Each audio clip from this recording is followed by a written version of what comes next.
Hey guys, welcome back to another video.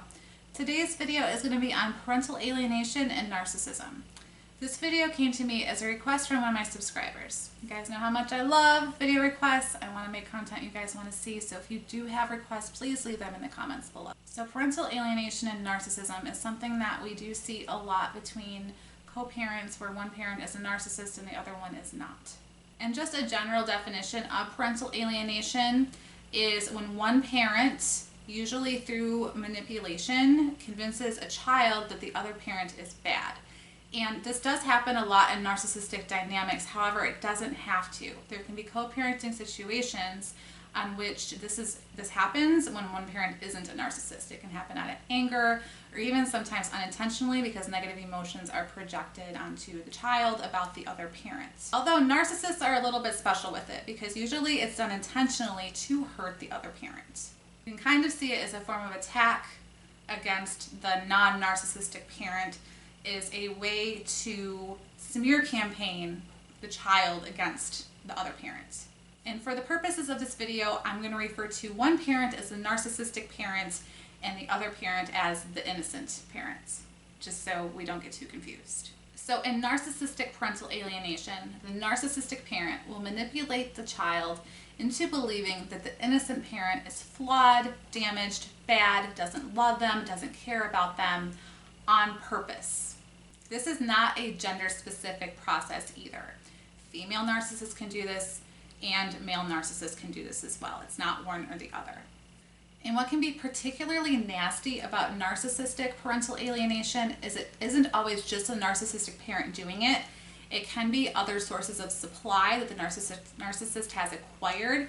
It can be the narcissist family or any of their friends, flying monkeys, you name it, is a campaign against the innocent parent. And it can be really hard for a child that's put in this position because if you have all of these people coming forward being like the innocent parent is bad, it can be really hard for the child to really conceptualize and understand that, and they are more likely to side with the majority, especially if they're relatively young. So unfortunately, this is a technique that works really well in the narcissist's favor.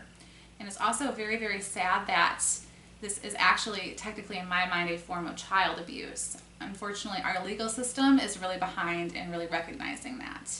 Really, there isn't going to be much that's done if this is brought up in the eyes of the court, for example, other than maybe recommending parenting classes. And we know that parenting classes, they don't work with narcissists at all. So what are some signs that your child is being victimized by this parental alienation? Well, the first thing is that the child is full of dislike, full of hatred, full of contempt against the innocent parents. And this might look like even denying that there were any past positive experiences ever with this parent. This parent is all, the innocent parent is all bad. And it's interesting because when you ask a child why they think the innocent parent is bad, usually they don't know why. They usually fail to have any type of logical reasoning behind why the innocent parent is bad. Because remember, there's a lot of psychological manipulation being done to the child. If you see my gaslighting video or you're familiar with gaslighting, it is a lot of gaslighting is usually present in order to manipulate the child against the innocent parent. So the child might go to the narcissistic parent's place and be like, oh, I had a lot of fun this weekend, with the innocent parent, it was really good. The narcissistic parent is going to deny that experience. They're like, no, you didn't have fun. They're going to pinpoint things in that the child says in their details and try to twist those around on the child. So their perception becomes tainted. Another sign is that the narcissistic parent often tries to portray themselves in this perfect light. And really, if you dissect this, it's a lot of bad parenting. They might spoil the child. They might, lack discipline.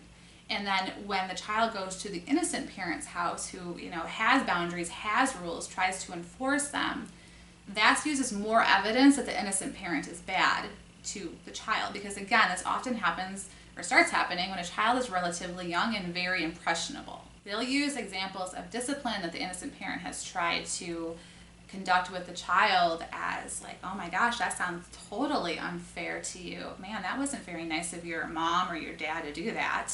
Again, a lot of gaslighting. Another sign is that over time, the child starts to feel less guilty towards being more estranged or more hostile towards the innocent parent. And that's really a result of just constant reinforcement on behalf of the narcissistic parent. What we see over time in parental alienation with narcissists is that their hostile behavior towards the innocent parent is continually reinforced, and this leads to less guilt, and it leads them to continually side with the narcissistic parent. And this happens even if the innocent parent tries to bring forward evidence on what the other parent is saying isn't true. Often by the time this is noticed, the damage is already done and it's too late. The child's perception is already tainted and poisoned towards the innocent parents. And this is a really, really sad and heartbreaking thing that narcissistic parents do, because this, as I said before, it starts to occur when a child's really young, but it can follow them throughout their whole life. I've worked with people that haven't had contact with their children in years and are completely poisoned against the innocent parent, and it's just super heartbreaking. If this is you, if you're identifying yourself as the innocent parent in this video, and especially if your children are older and you kind of feel that the damage has already been done, highly, highly encourage you to seek the help of a therapist to work through this and process through this and learn different coping strategies to help. One thing that people might say can help this situation is to confront the narcissistic parent. I'm going to say, in my own personal experience and experience with people that I've worked with, it doesn't usually work. If anything, it could make things worse. I don't suggest confronting the narcissistic parent about their behavior. They're not going to care, they're not going to get it, and it's going to continue just like the other bad behaviors. The narcissistic parent isn't going to wake up one day with a light bulb that goes off in their head and realize all the damage that they're doing. They're usually perfectly okay with the damage that they're doing. If you notice the signs in your young children, and that they're making comments towards you that are, a little bit more hostile, they're a little bit different. They're different. It's more of a negative image or a negative perception of you.